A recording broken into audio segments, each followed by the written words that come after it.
Sanggar Cerita mempersembahkan Sabda Pandita Ratu.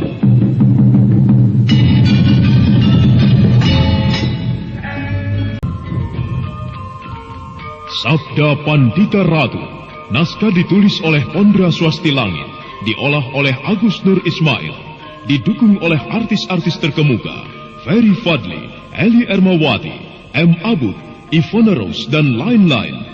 Teknik dan montase, Ibing Arifin, dengan sutradara Dian Pertiwi. Sabda Pandita Ratu kali ini mengetengahkan episode ke-6 dengan judul Asmara Dahana.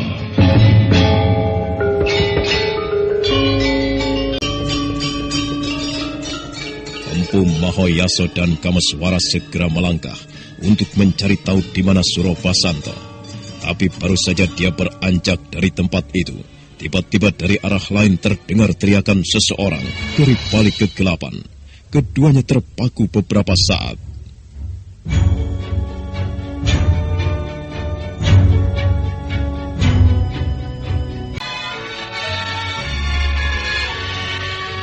Ayah, seru nih. Aduh, di mana kalian? Hei, di mana kalian? Paman, lihat, siapa orang itu? Entahlah, aneh sekali tingkah orang itu. Dia sepertinya kurang waras. Bagaimana kalau kita tanya Paman? Saya seperti mempunyai keyakinan bahwa dia Surabasanto. Biar aku yang tanya. Kau tunggu saja di sini. Iya, Paman.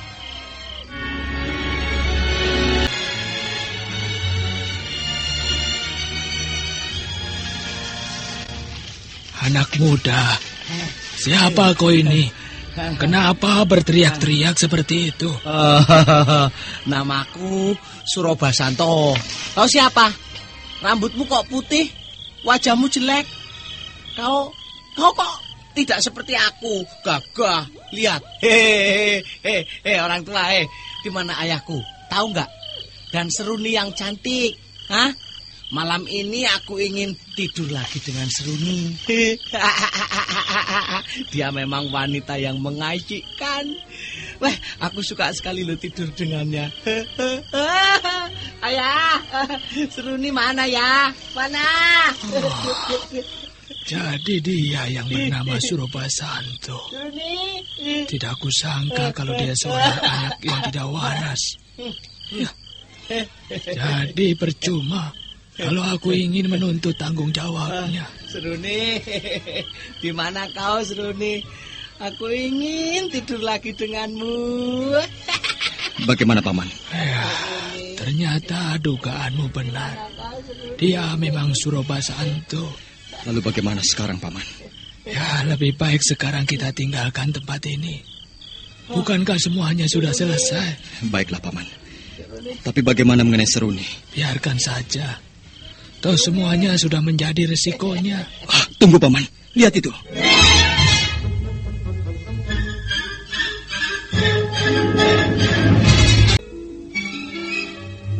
Empu Mahoyaso tercengang begitu melihat beberapa orang murid perguruan Kori Kunjoro mendekat. Mereka sepertinya menyimpan dendam atas kematian guru mereka. Dengan wajah garang, beberapa orang murid Kisinduro itu mengepung Empu Mahoyaso dan Kameswara.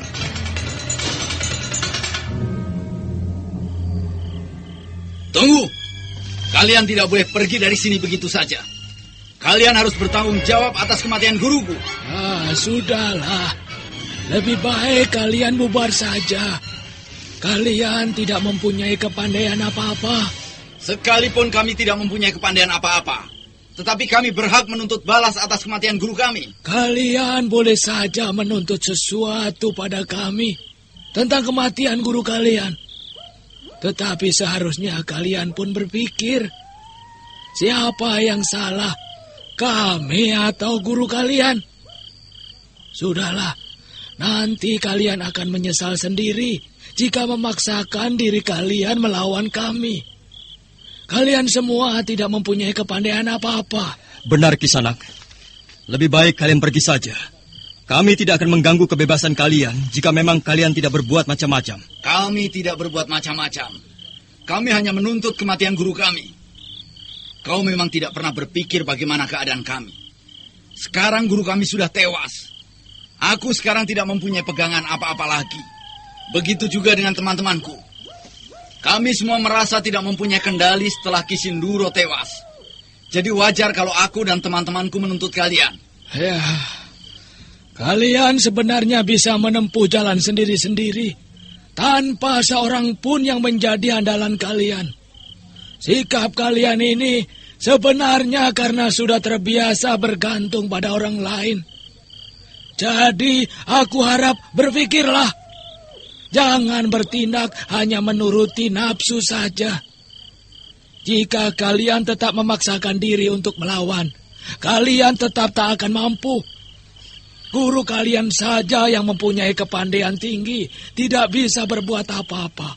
Apalagi kalian.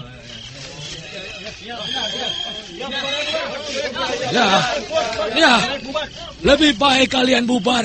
Karena hanya jalan itulah yang harus kalian ambil sebelum semuanya terlambat.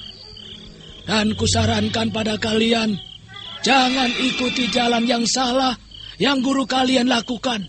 Nah, bubarlah.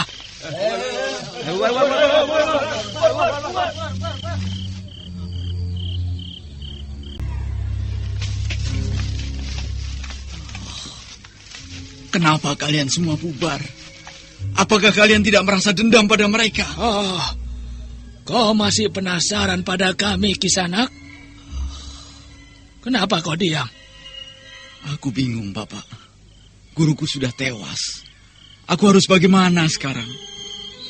Kalau Bapak mengizinkan, aku ingin menjadi murid Bapak dan tinggal di perguruan Bapak.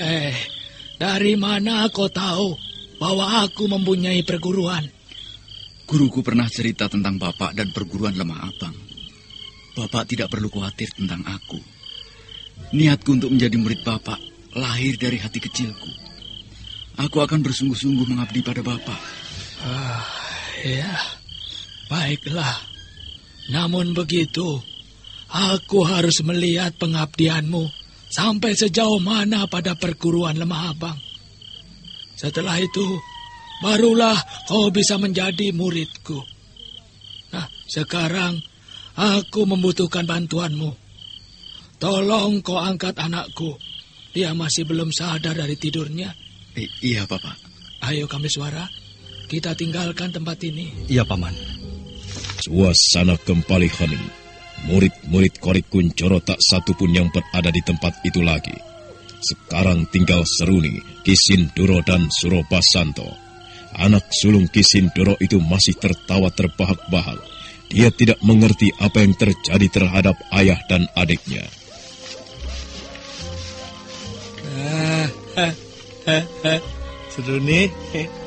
Seruni. Kenapa kamu tidur di sini? Bangun yuk, bangun. Di sini dingin. Ya, jangan temani ayah tidur ya. Yuk, kita pindah di dalam saja ya. Aku ingin tidur lagi denganmu. Ayo Seruni yuk. Ayo. Ayo. Nah, begitu. Seruni. Pedih sekali wajahku. Sudah bangun ya Seruni ya. Bagus. Bagus. Yuk, kita pindah Seruni yuk. Pindah. Yuk. Diam kau Kakang Basanto. Lah, aduh. Wajahku perih sekali. Hah? Di mana ayah? Itu ayah tidur di sini. Dia kelihatannya nggak mau pindah. Betah. Ayah. Ayah Seruni.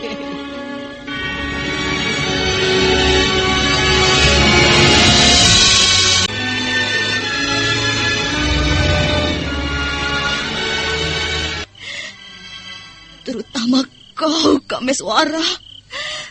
Aku akan menuntut balas atas kematian ayahku. Aduh. Wajahku pedih sekali. Apa yang terjadi pada wajahku? Darah.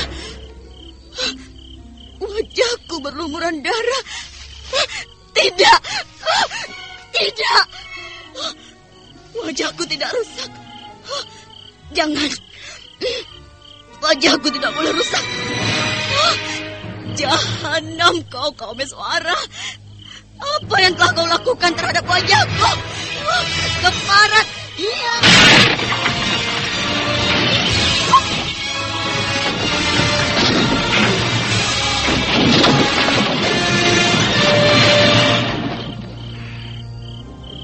Hati Seruni benar-benar hancur setelah meraba wajahnya yang terluka. Dia merasakan sesuatu yang tidak beres. Dengan hati geram, Seruni melampiaskan kemarahannya.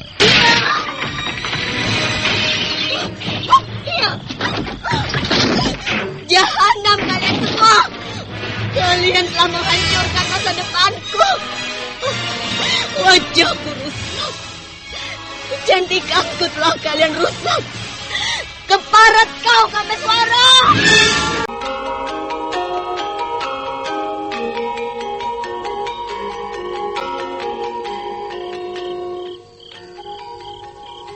Aku mengucapkan banyak terima kasih atas pertolonganmu, Kakang Kameswara. Kalau tidak ada kau datang menolong, mungkin aku belum tentu bisa keluar dari pondok itu. Berterima kasihlah pada Sang Hyang Agung, karena hanya dialah yang menentukan nasibmu. Aku hanya sekedar perantara. Iya, tapi biar bagaimana, sudah selayaknya kalau aku mengucapkan terima kasih kepadamu. Iya, Adipaksi Jalak Kuning. Oh, Kameswara. Aku melihat sesuatu di wajahmu. Oh, sepertinya kau mempunyai beban yang berat. Apakah ada sesuatu yang kau pikirkan? Iya, Paman. Saya memikirkan Rahastri Kandi. Dia sekarang telah ternoda. Entah bagaimana jadinya seandainya ia tahu bahwa laki-laki yang menodainya itu kurang waras. Oh, kasihan sekali nasibnya. Dia harus menanggung beban yang cukup berat. Ya, aku juga merasakan beban yang diderita adikmu. Tetapi kita harus bagaimana lagi? Sebaiknya kau pasrah saja pada Yang Kuasa. Kembalikan segalanya pada Yang Maha Agung. Saya memang bisa memasrahkan semua ini pada Yang Maha Agung. Tetapi Rahastri Kandi sendiri bagaimana? Apakah dia bisa pasrah begitu saja? Sementara dia telah ternoda. Ya. Menurut pendapatku, sebaiknya kau berikan pandangan-pandangan yang luas. Nasihati, agar dia bisa menerima semuanya itu dengan tapa. Saya akan berusaha menasihatinya. Ada sesuatu yang ingin saya sampaikan pada Paman. Dan ini menyangkut hubungan Paksi Jalak Kuning dengan Rahastri Kandi. Bicaralah. Kau tidak perlu sungkan-sungkan. Baik, Paman. Dan anggaplah pembicaraan saya ini sebagai wakil dari Kakang Maesa Beranjangan. Bukan maksud saya ingin melangkahinya. Tetapi ini demi kebaikannya dan juga demi kebaikan Rahastri Kandi. Ya. Keadaan Rahastri Kandi sekarang sudah ternoda. Tetapi sekalipun demikian, dia masih menjadi tunangan Paksi Jalak Kuning. Yang ingin saya bicarakan, apakah Paman masih mau mengambil Rahastri Kandi sebagai menantu Paman? Tentu Kameswara, tentu. Sekalipun Rahastri Kandi sudah ternoda, tetapi musibahnya itu bukan karena disengaja. Lagi pula aku tidak pernah memikirkan hal itu. Tetapi bagaimana dengan Paksi Jalak Kuning? Oh, ya, sebaiknya kau tanyakan saja. Toh masalah ini dia yang memutuskannya. Tetapi aku sendiri yang jelas masih mengharapkan Rahastri Kandi untuk menjadi menantuku. Iya, Paman. Adipaksi Jalak Kuning, sekarang bagaimana dengan kau? Apakah kau masih mengharapkan Rahastri Kandi untuk menjadi calon istrimu? Dan tentunya kau pun sudah tahu bagaimana keadaan adikku. Iya, Kakang. Aku sudah tahu bagaimana keadaan Rahastri Kandi. Semua itu sebenarnya kesalahanku juga, Kakang.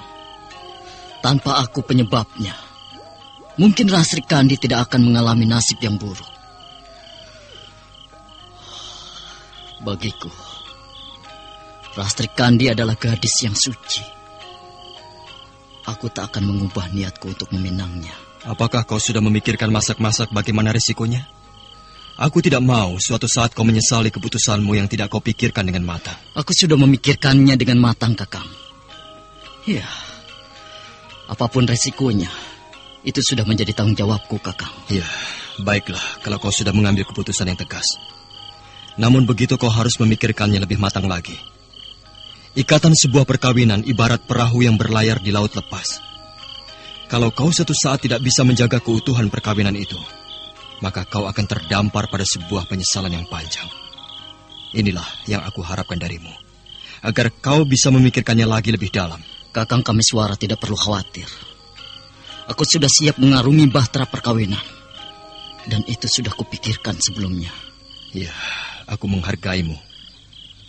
Oh iya, kalau aku boleh tahu, Rastri Kandi sekarang berada di mana, Kakang? Sebaiknya untuk sementara kau tidak usah memikirkan dia dulu. Rastri Kandi sekarang berada di sebuah tempat. Di sana ia perlu tenang, agar ketenangan dan kekuatan batinnya dapat ia temui kembali. Sekarang ia masih dalam keadaan guncang. Kau tidak perlu khawatir, Paksi Jala Kuning. Aku akan menjaganya. Dan suatu saat aku akan mengantarkan dia ke Palwasambo. Lalu sampai kapan aku bisa bertemu dengan Rastri Kandi, Kakang? Sampai Rastri Kandi menemui ketenangan batin dan ayahnya datang menghadap ayahmu. Paman. Saya kira sudah saatnya kita berpisah. Saya harus kembali dan mengantarkan Rastri Kandi ke Palwasambo. Iya. Baiklah, Kameswara. Selamat jalan. Sampaikan salamku pada Adi Mahesa Beranjangan. Jika kau nanti mengantarkan Rastri Kandi ke Palwasambo. Iya, Paman. Akan saya sampaikan salam Paman.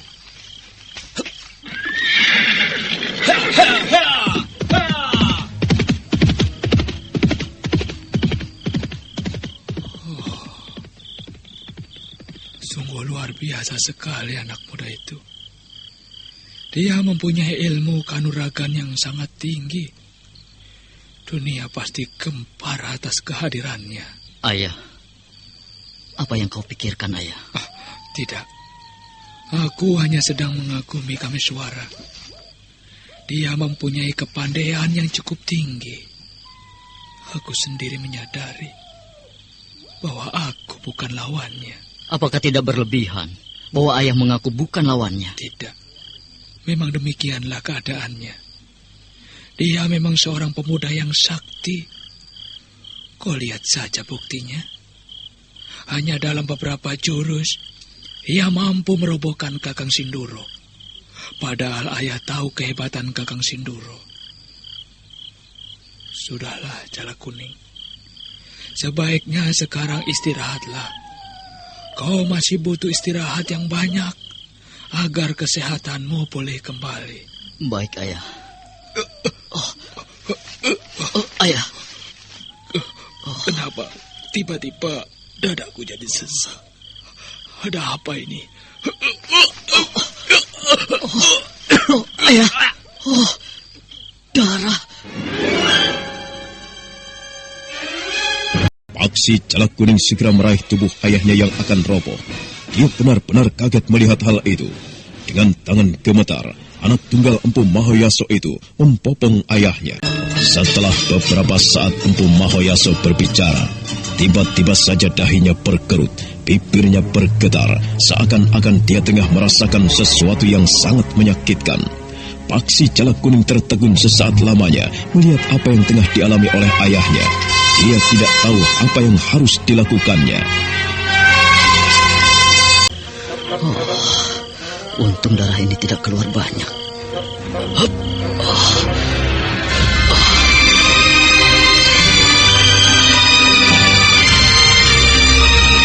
Kalau aku salah memberikan ramuan, bisa tambah parah lukanya. Aku jadi serba bingung.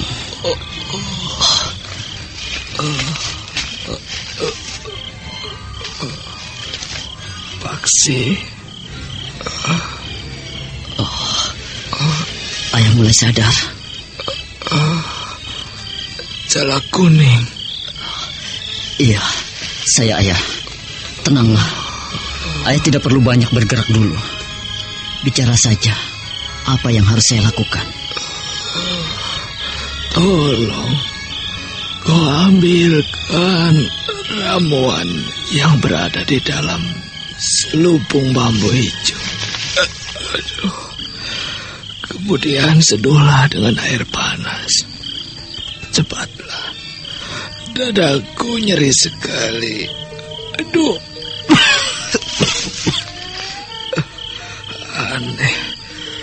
Aneh sekali luka ini. Padahal tadi tidak terasa.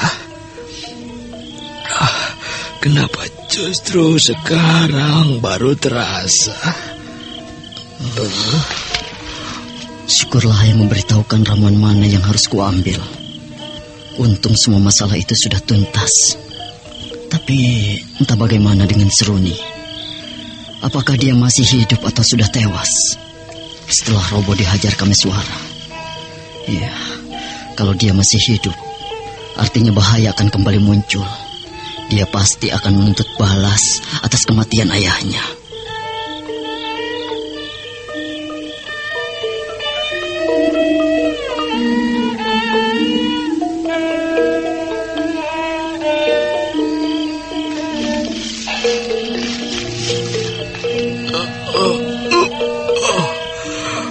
Mudah-mudahan saja luka ini tidak parah. Tapi sekujur tubuhku lemas sekali. Napasku sesak. Benturan yang kulakukan memang cukup berat. Kupikir akibatnya tidak akan segini parah. Ternyata di luar dugaan. Ayah, ini ramuannya. Iya. Mari ayah, ku bantu untuk duduk. Iya. Paksi. Ya. Tidak salahkah kau menyeduhnya? Aku melakukan seperti yang ayah beritahu. Iya.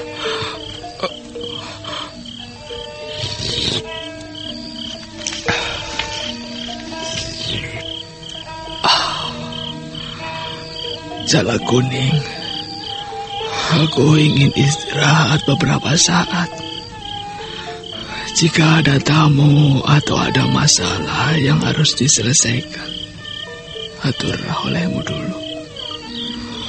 Mungkin aku akan istirahat cukup lama. Karena dengan ramuan ini, aku bisa tidur beberapa saat. Iya, ayah. Istirahatlah yang penuh. Kenapa kita harus berpisah dalam keadaan seperti ini? Aku tidak terima. Aku harus menuntut balas. Sudahlah, Seruni. Tak ada gunanya kau menangisi ayahmu terus-menerus. Beliau harus segera diprabukan. Kau tidak merasakan? Ini tidak terpikirkan di benakmu. Aku masih ingin berada di dekatnya, Lipura. Aku tidak ingin meninggalkannya. Kau tahu, semua yang kulakukan ini karena rasa penyesalanku yang dalam. Semua ini terjadi karena aku. Akulah yang menyebabkan ayah tewas. Aku menyesal, Lipura. Menyesal. Ya, semua sudah terjadi. Aku juga mengerti kau menyesal. Tetapi apalah yang harus kita bisa lakukan? Dendam. Aku ingin membalas dendam pada mereka. Pada orang-orang yang juga menjadi penyebab kematian ayahku. Kalau kau bilang bahwa kita tidak bisa melakukan apa-apa lagi, itu bodoh. Bodoh.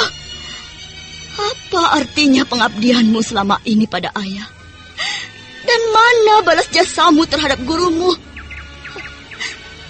Apakah ayahku telah menanamkan benih kepengejutan di dalam batinmu? Tidak, bukan? Jawab sekarang. Apakah kau tidak ingin balas dendam? Membalas kematian gurumu, Lipura? Aku sudah memikirkannya, Seruni. Pengecut. Dendam bukan dipikirkan, tetapi lakukan. Apalagi yang harus dipikirkan? Kalau akhirnya akan berlarut-larut, kemudian urung kau lakukan. Kita harus berpikir, siapa orang yang kita hadapi, Seruni? Bukankah kau tahu sendiri bahwa mereka mempunyai kepandaian yang cukup tinggi? Aku kira tak ada artinya kalau hanya aku atau teman-teman yang lain jika tidak bergabung denganmu. Kita mempunyai jalan sendiri-sendiri, Lipura. Aku tidak ingin dendamku dicampur tangani oleh orang lain, sekalipun itu oleh murid ayahku. Itulah yang aku pikirkan. Aku kira kalau kita bergabung, atau paling tidak mempunyai kekuatan lain, kita pasti bisa menghancurkan mereka. Aku mohon pertimbanganmu, Seruni. Baiklah. Tetapi aku harus memikirkannya lebih dulu, Lipura. Aku tidak bisa sembarangan atau memilih orang-orang untuk membantuku kalau akhirnya hanya akan merusak gerakanku. Aku bisa mengatur kawan-kawan kita yang lain. Dan aku kira orang-orang kita bukanlah orang-orang yang sulit diatur. Seruni, sekali lagi aku minta, biarkanlah aku memperlakukan ayahmu. Beliau perlu ketenangan. Ya, baiklah. Silahkan kau angkat mayatnya, Lipura. Terima kasih. Kawan-kawan, tolong bantu aku siapkan upacara untuk memperlakukan guru kita. Ayo.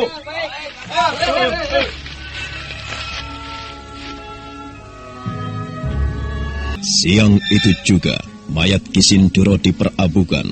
Suasana nampak hening. Semua murid-murid perguruan Korik Kunjoro tenggelam dalam duka dan keheningan yang bergayut. Air mata Seruni terus bercucuran memandang upacara perabuan itu. Api terus membumbung tinggi, dan dendam Putri Kisindoro itu pun ibarat api yang bisa menelan siapa saja. Selesai upacara perabuan itu, aku relakan kepergianmu, meninggalkan Maya pada ini. Pergilah dengan segala ketenanganmu. Biarlah dendammu ku bawa. Akan kulumuri dendam ini dengan darahku. Hatiku tidak akan tentram jika mereka belum terkapar. Manusia-manusia jahanam, aku, Seruni, yang akan menuntut balas atas kematian ayahku dan hancurnya perguruan Kori Kunjoro. Ya!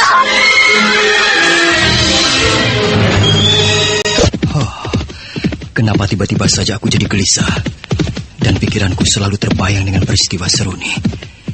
Peristiwa itu nyaris mirip dengan apa yang pernah kualami. Apakah ini suatu sindiran hidup? Memuakkan. Hop!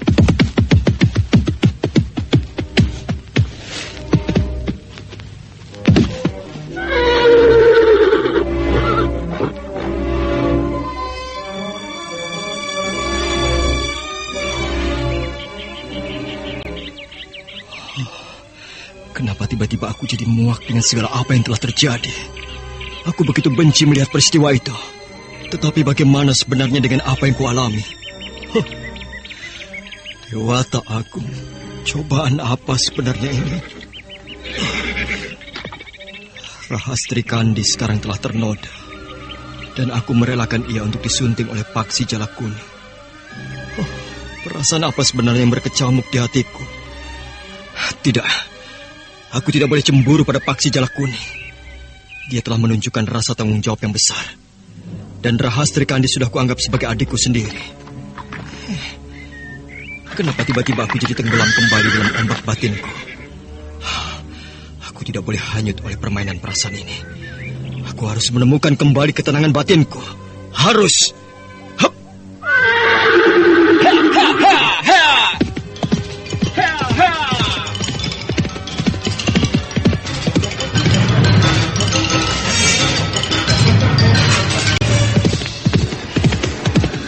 Kakang Kameswara, kenapa kau tega membiarkan aku disunting oleh paksi Jalak Kuning?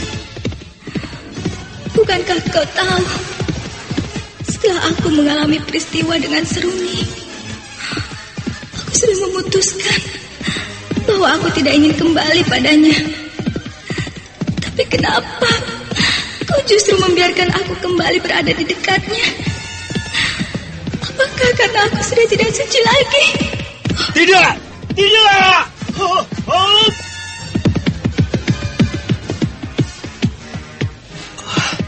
Sebaiknya aku istirahat saja dulu. Aku tidak boleh melanjutkan perjalanan kalau batinku seperti ini.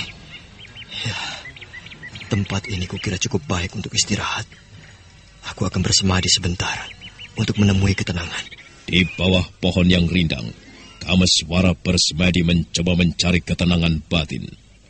Angin berhembus perlahan, beberapa helai daun jatuh ke tanah. Sinar matahari yang semula menyengat sekarang terasa sejuk dikelilingi awan kelabu. Sementara itu di padepokan Panawijen, Rahastri Kandi tengah menunggu kehadiran Kameswara dengan penuh harapan. Putri tunggal Mahesa berancangan itu tenggelam dalam keresahan yang dalam. Apakah Kakang Kameswara tidak berhasil mencari Surobasanto? Kenapa sampai sekarang dia belum juga kembali? Aku khawatir terjadi apa-apa terhadapnya. Aku tidak ingin pertemuan ini akan kembali berakhir, berpisah, kemudian bertemu kembali dalam waktu yang lama. Sekarang aku tidak bisa mengharapkan apa-apa lagi darinya. Apakah aku harus meninggalkan padepokan Panawijen ini untuk menyusul Kakang Kameswara? Kalau ini kulakukan, artinya aku tidak mendengarkan nasihatnya. Tapi, apakah aku harus terus tenggelam dalam keresahan ini? Tidak, aku harus melakukan sesuatu. Aku harus menyusul Kakang Kameswara. Dan Surobasanto harus kubunuh. Dengan hati sedih dan dendam yang masih mendekam dalam batinnya, Rahastri Kandi melangkah meninggalkan serambi padepokan Panawijen. Langkahnya nampak ragu. Dia seolah-olah terombang-ambing dalam niat yang tidak pasti. Nah, bagaimanakah dengan rencana Rahastri Kandi untuk meninggalkan padepokan Panawijen? Saudara pendengar, untuk mengetahui jawabannya, ikutilah kelanjutan kisah ini dalam seri berikutnya. Sampai jumpa.